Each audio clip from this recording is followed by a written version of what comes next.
मदरसों का ये है पूरे देश में मदरसों में कई मदरसे तो अच्छे थे मगर बहुत अधिक तादाद में दूसरे लोग कुछ मुस्लिम समाज में ऐसे लोग जो राजनीतिक हैं माफिया हैं और जो दानिशवर हैं वो नहीं, दूसरे लोग आ गए थे माफिया उसके आड़ में विदेशी फंडिंग ले रहे थे, आसपास से चंदा ले रहे थे और पैसे का शोषण कर रहे थे, गवर्नमेंट से ले रहे थे। नरेंद्र मोदी जी जब आए तो 2015 में इस पे बड़ा ध्यान दिया। उनकी योजना ये थी कि मदरसों में कंप्यूटर हो जाए, फिजिक्स केमिस्ट्री मैथ की भी पढ़ाई हो, साथ में अपनी तालीमी जो है उनकी इस्लामी तालीम भी हो। मगर जब देखा गया तो बहुत उसमें फ्रॉड निकले, बहुत कुछ अनियमितताएँ थी। इसके लिए यूपी में आपको बता रहे हैं, यूपी में भी एक जांच बैठाई गई थी। उस जांच में जो रिपोर्ट आई, उस रिपोर्ट से पता चला कि जो काफ़ी मदरसे ऐसे जिसमें विदेशी फंडिंग के बाकायदे सबूत मिल गए। तो 20 करोड़ रुपया 3 वर्ष में, आप समझ लीजिए कि 3 वर्ष में 20 करोड़ रुपया आया। और कई मदरसे ऐसे थे जो यूपी के बॉर्डर पे सिद्धार्थनगर, श्रावस्ती, लखीमपुर खीरी, पीलीभीत, महाराजगंज, इन सब जगह के जब उनसे पूछा गया कि पैसा आपके पास कहाँ से आया इन 20 करोड़ के अलावा बतला, तो वो बोले कि हमको आसपास के जकात से क्षेत्रीय लोगों ने जकात, वहाँ के जो लोग थे उनके स्टैंडर्ड ऑफ लिविंग ऐसा नहीं था। जब उनसे पूछा गया तो उन्होंने कहा नहीं भैया इस तरह का कोई फंड हमने नहीं। तब ये इन्होंने एसआईटी और ये योगी का वो है तो मास्टरमाइंड है, उसको पकड़ने की कोशिश हो रही। और नेटवर्क, इसमें नेटवर्क है, अब विदेशी फंडिंग है।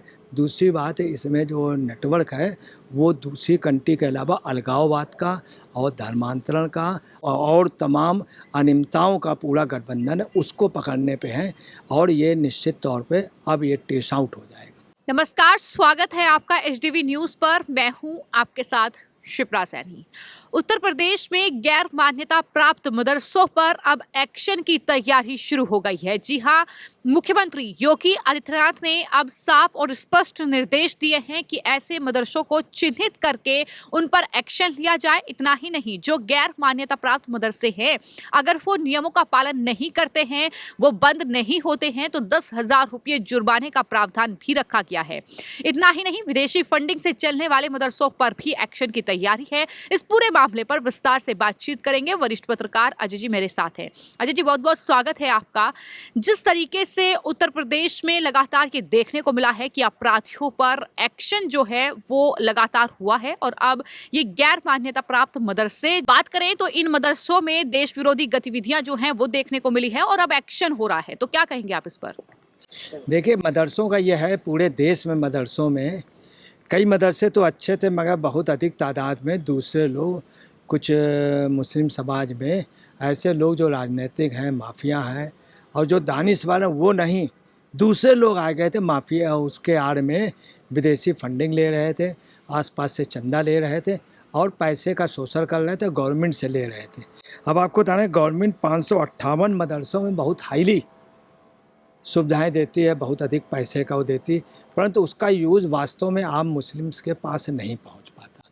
नरेंद्र मोदी जी जब आए तो उन्होंने 2015 में इस पे बड़ा ध्यान दिया। उनकी योजना ये थी कि मदरसों में कंप्यूटर हो जाए, फिजिक्स केमिस्ट्री मैथ की भी पढ़ाई हो, साथ में अपनी तालीमी जो है उनकी इस्लामी तालीम भी हो। मगर जब देखा गया तो बहुत उसमें फ्रॉड निकले, बहुत कुछ अनियमितताएँ थी। इसके लिए यूपी में, आपको बता रहे हैं, यूपी में भी एक जांच बैठाई गई थी। उस जांच में जो रिपोर्ट आई, उस रिपोर्ट से पता चला कि जो काफ़ी मदरसे ऐसे जिसमें विदेशी फंडिंग के बाकायदे सबूत मिल गए। इसके अलावा क्या हुआ, विदेशी उनके सबूत के अलावा आपको बताना है कुछ लोग उसमें पकड़े गए। तो 20 करोड़ रुपया 3 वर्ष में, आप समझ लीजिए कि 3 वर्ष में 20 करोड़ रुपया आया।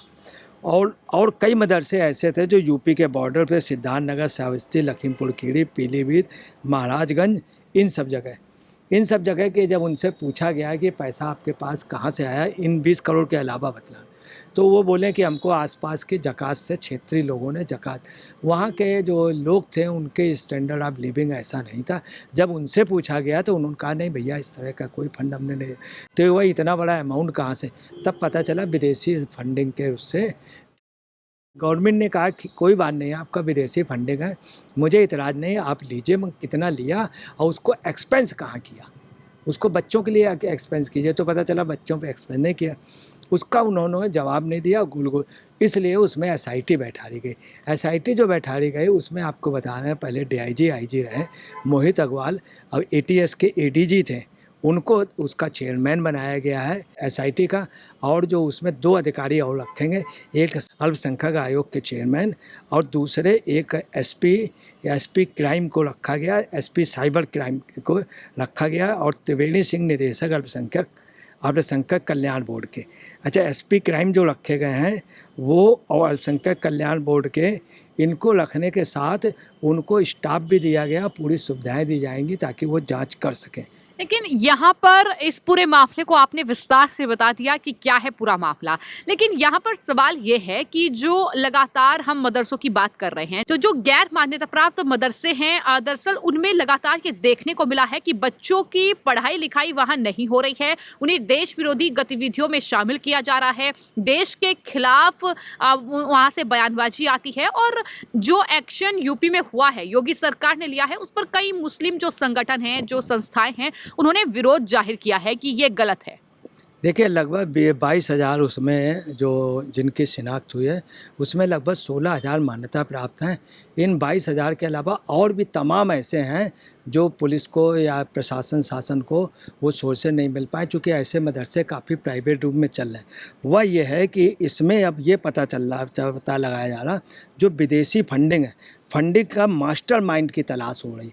इसमें कुछ लोग मास्टरमाइंड हैं जो दूसरी कंट्री से मानव तस्करी करते थे, बांग्लादेश वगैरह, और विदेशों से पैसा लेते थे, कई कंट्रियों से पैसा, उस पैसे का मिसयूज़ करते थे कन्वर्जन में और तमाम उसमें आतंकवाद में, अलगाववाद में, इसमें सब होता था। इसके पक्के प्रूफ है।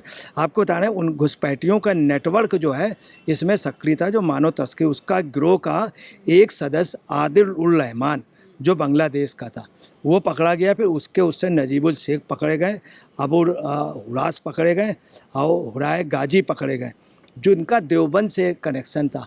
और ये लोग बंगाल की तरफ के थे, इसमें बांग्लादेश से भी कनेक्शन का और यहाँ देवबंद सहारनपुर से कनेक्शन का, तमाम जब उनके वो मिल गए। इसके पहले एटीएस ने जांच की थी, उसमें भी यही आया। जब जांच हो चुकी, इसके बाद मजबूरी हो गई इसमें एसआईटी वाला बैठाने। आपको और क्लियर करते हैं, इसके अलावा आपको बताना है कि अभी गवर्नमेंट ने जब सेंट्रल गवर्नमेंट ने जब जांच की थी तो तमाम स्थानों पे, बंगाल पे पता ये चला कि बंगाल पे, केरल पे, तमिलनाडु में, ख़ास तौर से जहाँ भाजपा शासन नहीं, वहाँ पे तमाम मदरसे चल रहे हैं, उनको बहुत अधिक अमाउंट दिया जाता। असम में भी पोजीशन थी, मगर असम में काफ़ी कुछ हेमंत शर्मा ने काफ़ी कुछ कम किए। पहले त्रिपुरा में बहुत थे, त्रिपुरा में कम हो गए। अब ये पता चला कि वायनाड और जो मुल्लापुरम है, जहाँ से राहुल गांधी सांसद हैं, वायनाड से, मुल्लापुरम से, वहाँ की आपको बतला रहे हैं कि वहाँ पे बहुत वो पाए गए। एक अकाउंट में पता चला काफ़ी स्टूडेंट और एक ही फ़ोन नंबर पे काफ़ी स्टूडेंट और तमाम घपले कई रजिस्टर में चढ़े हुए हैं और उससे वो पैसा लेते, फर्जी अकाउंट भी खोले थे। तो मेरा सवाल एक और ये है कि क्या आपको लगता है इस पूरे जिस तरीके से ये गैर मान्यता प्राप्त मदरसे चल रहे हैं, विदेशी फंडिंग इन्हें मिल रही है, तो क्या राजनीतिक जो कहीं ना कहीं चेहरे हैं वो भी इसमें शामिल है? क्योंकि लगातार बात होती रही है तुष्टीकरण की राजनीति की, मुस्लिम वोट बैंक की राजनीति की, तो क्या इस वजह से भी इन लोगों को बसाया जाता है और इस तरीके से ये मदरसे खोले जाते हैं, ना सिर्फ देश के खिलाफ काम करने के लिए बल्कि अपनी राजनीतिक रोटियां सेकने के लिए भी? देखिए, आम मुस्लिम का ये कहना है कि वास्तव में उनको मदरसे का फ़ायदा नहीं मिल पा रहा था। उन मुस्लिम्स का ये कहना था कि हम लोग चंदा देते, सब देते हैं, और यहाँ पे दूसरे लोग आकर के यजमान के तरीके रहते हैं, वो अपने बहुत अच्छे कपड़े पहनते हैं, बहुत अच्छे खर्चे में रहते हैं, हमारा बच्चा वहाँ पढ़ नहीं पाता। दूसरी बात, मदरसों में आपको बता रहे हैं वजीफ़ा भी मिलता था, तमाम गवर्नमेंट की सुविधाएँ थी, उनको आम जो है मुस्लिम का बच्चा उसको नहीं मिल पाता था। तो इसमें राजनीतिक लोग, माफिया लोग और तमाम अन्य लोग, वास्तव में दानिशवर जो था उसको वहाँ जगह नहीं मिल रही थी, ना ही मदरसे में पढ़ाने में जो मोहल्ले के दानिशवर मुस्लिम थे उनको पढ़ाने को नहीं मिल रहा था, उनको कोई बेनिफिट नहीं, उन्हीं को मिल रहा था जो राजनीतिक टाइप के हों, चाटुकार हों। दूसरी बात, जो लोग वैसी बात करें अलगाववाद, तमाम सबूत मिल गए अलगाववाद के तब इस पे जांच हुई, और जो जांच के बताना है हर राज्यों में जब इसके बाकायदे वो हुए, लोगों ने, मोहल्ले वालों ने बताया कि मेरा नाम लिखा मगर मुझे आज तक मिला ही नहीं, मुझे मदरसा ही नहीं मालूम कहाँ, तब ये इन्होंने एसआईटी और ये योगी का वो है तो मास्टरमाइंड है, उसको पकड़ने की कोशिश हो रही। और नेटवर्क, इसमें नेटवर्क है, अब विदेशी फंडिंग है। दूसरी बात इसमें जो नेटवर्क है वो दूसरी कंट्री के अलावा अलगाववाद का और धर्मांतरण का और तमाम अनियमितताओं का पूरा गठबंधन है, उसको पकड़ने पे है। और ये निश्चित तौर पे अब ये ट्रेस आउट हो जाएगा। तो इस पूरे मामले को लेकर वरिष्ठ पत्रकार अजय जी की जो भी राय है वो आपने सुनी। उनका यही कहना है कि जिस तरीके से ये एक्शन हो रहा है, जाहिर तौर पर उन तमाम अवैध घुसपैठियों पर, बांग्लादेशियों पर जिन्हें बसाने का काम लगातार किया जा रहा है, खासतौर पर बीजेपी शासित राज्यों में नकेल कसी जा रही है। लेकिन ये अगर गैर मान्यता प्राप्त मदरसों की बात की जाए तो उत्तर प्रदेश और असम जैसे राज्यों पर को लेकर उन्होंने कहा कि उन पर शिकंजा कसा जा रहा है। लेकिन वहीं पर अगर बात वायनाड जैसे जो है क्षेत्र की जाए जहां से राहुल गांधी सांसद है, वहां पर लगातार अभी भी इस तरह की गतिविधियां देखने को मिल रही है। फिलहाल आपकी इस पूरे मामले को लेकर क्या राय है, हमें कमेंट बॉक्स में जरूर लिखें। धन्यवाद।